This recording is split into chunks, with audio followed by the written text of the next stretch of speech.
Jimmy Harwell reaction. It's titled "This One Mistake Changed the NBA Forever." I mean, I have no idea what mistake this could be. They had the thumbnail was Michael Jordan shaking Kobe's hand, but I doubt that had anything to do with it, and a lot more to do with audience retention. So I guess we'll figure out what this is. Jimmy Harwell always produces good content, so let's get straight into it. Like, comment, subscribe. Let's go for 100 likes. Follow all my platforms. It should be in the bottom corner. Instagram, TikTok, stuff like that. I do post a lot on TikTok now. I have like a TikTok page dedicated just for this channel, so go check that out. And yeah, let's get into it. This is Camille. Chances are you have no idea who this man is, but over 50 years ago, Camille made a decision that would change the NBA as we know it. See, Camille was a professional soccer player in his home country of Cameroon in the late 60s, and he was good. For 2 years, Camille traveled the country playing the sport he loved at one of the highest levels. But his father wasn't a fan of sports and saw soccer as an activity for those who couldn't succeed in other areas of their life. So just as his soccer career was taking off, he had to retire to focus on a more respected career in politics and local government. Fast forward 2 decades, and Camille would go on to be the chief to a small town just outside of Yaoundé, Cameroon. And throughout his life, Camille grew quite the family, 10 children in total. One of them you might be familiar with, named Luc Mbah a Moute. Luc, just like his father, loved soccer. His dream was to one day play professionally like his dad did. And growing up, Luc would focus on soccer and play the game almost exclusively until about the age of 13, where one day, while on his way to soccer practice, Luc noticed a basketball court that usually sat empty was being used by other local kids. For the next few days, every time he passed the court, these boys were shooting hoops. And slowly, Luc's curiosity got the best of him. So later that week, when no one was around, he grabbed his soccer ball, headed to practice, but this time, he stopped at the empty basketball court and took a shot. And that was it. He was hooked. For the next 10 years, Luc gave up soccer to focus on basketball. He quickly rose through the ranks in Cameroon's youth system and even gained the attention of college scouts in the United States after being selected to be a part of Cameroon's national youth basketball team, eventually earning a scholarship to play basketball at UCLA. Still His a very parents interesting were start. reluctant to send their boy to the US, but remembering the difficult decision he had to make because of his father, Camille didn't want to stop his son from pursuing his dreams in sports. And so in 2004, Luc moved to the US and soon after enrolled at UCLA on a basketball scholarship. And 4 years later, after a decorated college career, Luc would become just the 3rd player in his country's history to be selected in the NBA I haven't heard draft. of Luc Mbah a Moute This story doesn't end here, because throughout his NBA career, Luc would frequently travel back to Cameroon to visit family and host his own basketball camp. And it was at his camp in 2011 where he discovered possibly the next great Cameroonian basketball player. A tall, lanky kid who just picked up the sport a few months prior, had no real skill or finesse, but had all the potential in the world. His real passion was volleyball, and he was supposed to move to France later that year to play professionally. But Luc knew this kid was special, so under Luc's mentorship, the teenage prospect continued to develop his skills and moved to the US just 1 year later in pursuit of his basketball dreams. In the US, he enrolled at one of the best prep basketball programs in the country and quickly became one of the most sought-after recruits, growing to 7 feet tall, watching tapes of Hakeem Olajuwon to improve his game, and even earning himself a full ride to play at the University of Kansas. But not even Luc could have predicted just how fast he would excel. His game was getting better almost by the day. His potential was seemingly unlimited. And after just 1 season in college, the 20-year-old Cameroonian recruit would enter the 2014 NBA draft, where he was selected with the 3rd overall pick. His name? Joel Embiid, the greatest Cameroonian player in NBA history. One man giving up his sports dreams over 50 years ago triggered a series of events that would eventually lead to 2 others having the opportunity to live out theirs. If Luc Mbah a Moute never stopped at that court to take a shot on his way to practice, he might have never fell in love with the game. His journey to the NBA would have never happened. Maybe he focuses on soccer instead. He would have never hosted his basketball camps, and we would have never discovered one of the greatest players the world has ever seen. And that, ladies and gentlemen, is the butterfly effect, when a small and seemingly insignificant occurrence has rippling effects through time, leading to some consequential event sometimes long after the initial event. And this is just one of many butterfly effects that would change the course of NBA history forever.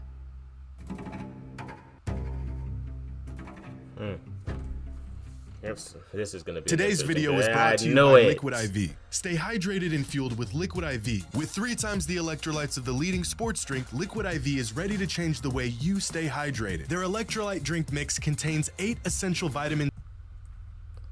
I would say Liquid IV sponsor me, but I only sponsor things that I want to be a part of. And I'll just drink water. Where Luke was at.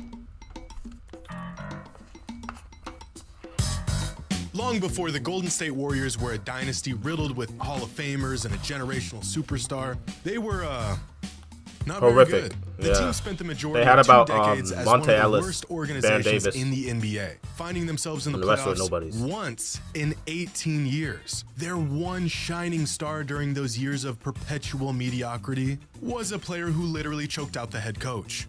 But entering the 2010s, Golden State began to put together a team that could actually compete. An electric, high-scoring guard in Monte Ellis, a star and a real inside presence with David Lee, and a baby-faced assassin by the name of Stephen Curry. This core group was fun. Fans were re-engaged, but most importantly, they were good. The only thing standing in the way of them in a playoff spot was Steph Curry's ankles. Every time the Warriors picked up steam and got on a rhythm, Steph would go down with another ankle injury. But in 2012, there was a specific injury that would alter the timeline of Steph's career and the timeline of the entire NBA. Barry Neal dribbling off his leg. Oh my goodness. Steph Curry hurt himself again. Ankle. Oh, this is just heartbreaking is all I can say. I hurt for him personally and certainly hurt for the team and the organization. After getting his ankle troubles under control in his first 2 seasons in the league, Steph, seemingly out of nowhere, sprains his ankle against the Spurs just 6 games into his 3rd year in the league. An injury that would snowball out of control and re-aggravate again and again. Unlike his sprains in the past, this one lingered, causing him to miss entire chunks of the season. Even with his military-grade ankle braces, the sprain kept creeping back up, eventually leading to a season-ending surgery just 2 months after his initial injury. Meanwhile, the Warriors' season was in a tailspin, and a change was desperately in need before their window on what looked like a promising group closed. A trade was in need, and it would be a move that would make or break the next decade of basketball in Golden State. Their trade target? Milwaukee Bucks center Andrew Bogut. The only way to get him, package one of their starting guards in the deal. The choice seemed pretty obvious at the time. Get rid of the guy with debilitating ankle issues and keep the borderline all-star scoring machine. And so on March 13th, 2012, just 2 days after Steph played his last game of the season before undergoing surgery on his right ankle, the Warriors and the Bucks agreed to a 5-player trade involving Andrew Bogut and Steven Jackson for Ekpe Udoh, Kwame Brown, and Monte Ellis. This came as a massive shock to the NBA world, as the Warriors just gave up arguably their best player and kept an unproven talent that couldn't even stay healthy. With every piece of evidence suggesting otherwise, the Warriors rolled the dice and chose to keep Stephen Curry instead of Monte Ellis, leading to a series of events that would completely alter the landscape of the NBA for the next decade and creating one of the greatest dynasties in the history of basketball. The choice was theirs, and they made the right one. Except, not really.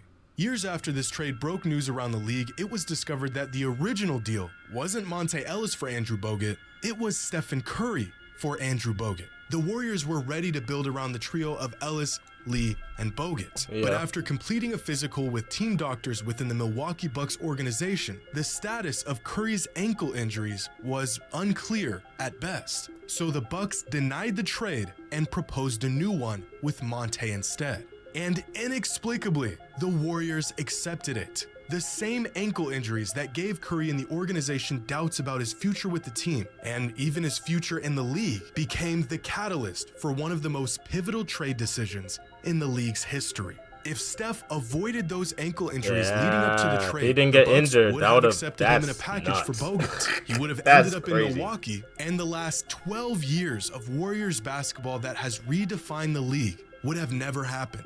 Instead, Steph would have joined the Bucks, where just 15 months after his arrival, he would have been paired with another player that might have sparked an entirely new dynasty. That's true. With the 15th pick in the 2013 NBA draft, the Milwaukee Bucks select Giannis Antetokounmpo from Athens, Greece. Just one season after their blockbuster trade, the Bucks drafted an 18-year-old Giannis Antetokounmpo, which would have paired their new dynamic point guard. I don't know about this. Curry and Giannis. That would have been nutty. That would have been insane. With a young international talent they call the Greek Freak.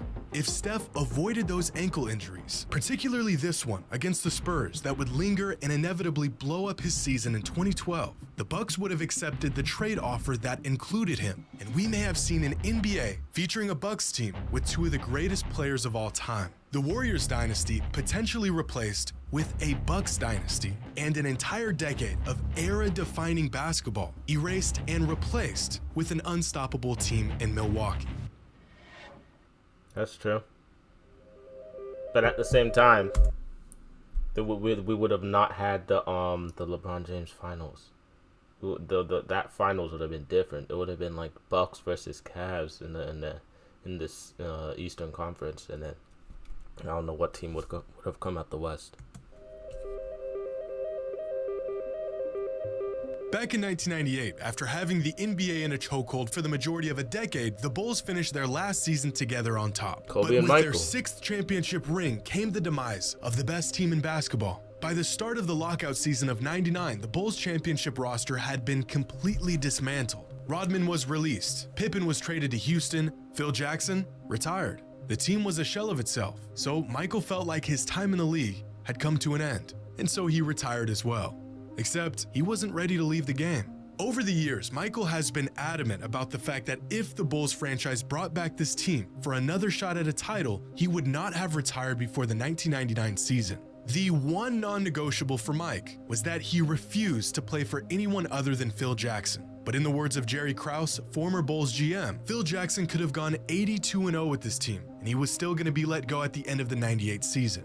This decision essentially forced Michael into retirement. But just 5 months after Jordan announced his second retirement, Phil Jackson was hired as the head coach of a Lakers team on the verge of becoming the next great NBA behemoth. Meanwhile, Michael, who says he was absolutely sure about his decision to retire, was not quite ready to leave the game behind. Over the next couple years, videos surfaced of Mike visiting Bulls practices, terrorizing players in one-on-ones, clearly better than anyone in the gym. Reports at the time even detailed Michael seriously considering suiting up and playing in Spain for half a season. But before Michael made his return in Washington, he would often visit the Lakers. During practice, before games, he would go to their games and sit courtside, something he virtually never did with other teams. He would spend time with players, talking to Phil, even mentoring Kobe Bryant as he grew into a superstar. His involvement with the Lakers in the 1999 season was subtle, but had a massive effect on the team. Despite what he told us, Mike was not ready to retire in 1999. And with Phil Jackson coaching in LA, the obvious destination for the former Bulls great was to join the Lakers. But you see, the only problem was that by the time Jackson was hired to coach the team, Michael couldn't play basketball. It's been well documented that in the summer of 1998, Michael Jordan had caused severe damage to his right index finger while attempting to cut a cigar. In fact, in Jordan's retirement announcement, he mentions that the accident had severed a tendon in his finger and that the injury would require surgery. This injury, even if Michael never retired, would have sidelined him for the entire 1999 NBA season. And by the time he was physically able to return, the team that he had spent time around, developed relationships with, and was home to the only coach that he would play for were already champions, completely removing any possibility of Mike signing with the franchise since Michael refused to join a team that were already established champions. It goes against everything the man believes. If Michael Jordan never severed his finger in a freak cigar cutting accident in 1998, the nagging itch he had to return to the game might have taken place 3 seasons sooner, with the only team that even had a chance at signing him, the Los Angeles Lakers. Instead, his injury delayed his return to the game and axed his chances of playing for Phil Jackson again and playing with Kobe and Shaq in a championship roster. This team could have happened. That lineup in a world would have where been... Michael Jordan doesn't get into a freak accident in the 1998 offseason, we may have seen a Lakers team featuring Shaq, Kobe, that might have been and the Jordan greatest team of all entering time. the 1999 NBA season. Maybe That's instead crazy. of imploding a few years later, this team continues to win and stays together. Maybe Michael retires for the final time, not as a washed-up Washington Wizard, but instead a Bulls and Lakers legend with 3 or 4 more rings. Or maybe Michael's tyrant leadership drives Shaquille O'Neal out of LA and we never get that 2000s Lakers dynasty at all. Maybe Michael's role on the team greatly reduces Kobe's and we never see the true potential of the Black Mamba. And maybe everything went exactly the way it was supposed to, because that's the butterfly effect. When something almost insignificant spurs a series of events that leads to something much, much bigger. That would have been nuts. That team, Kobe, Jordan, and Shaq. That might have been the greatest. Yeah, that might have been the greatest NBA team of all time. I'm not gonna lie. That literally might have been that. But yeah, make sure y'all like, comment, subscribe. There's definitely a couple more Jimmy Howard videos I want to react to. And yeah, I'll see you on the next one. I'm just talking on this beat, like it's just you and just me. We can say it's